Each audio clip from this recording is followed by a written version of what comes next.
MC9 news Kurnool జిల్లా పెదకడుబూరు మండలం చిన్న తుమ్మలం గ్రామం ఎస్సీ కాలనీలో డ్రైనేజీ కాల్వలలో కూరుకుపోయిన చెత్త ఎన్నిసార్లు పంచాయతీకి గ్రామ సర్పంచ్ కి విన్నవించుకున్నా పట్టించుకోని అధికారులు దోమల తీవ్రత ఎక్కువగా ఉండటంతో విష జ్వరాలకు లోనయ్యే అవకాశం ఉందని కాలనీ వాసులు వారు ఆవేదన వ్యక్తం చేశారు.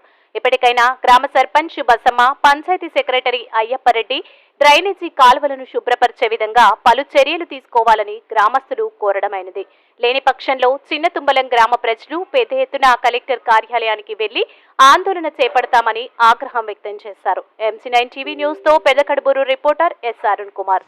ఇది మొత్తం డ్రైనేజ్ బోనిఫేదే ఏమప్పా మరి అట్లా వచ్చి కరెంట్ కాడ దీపం కాడ ఈ చెట్లు నగడేదే ఎవరు క్లీన్ చేయడం షార్ట్ వస్తుంది ఇంట్లోకి.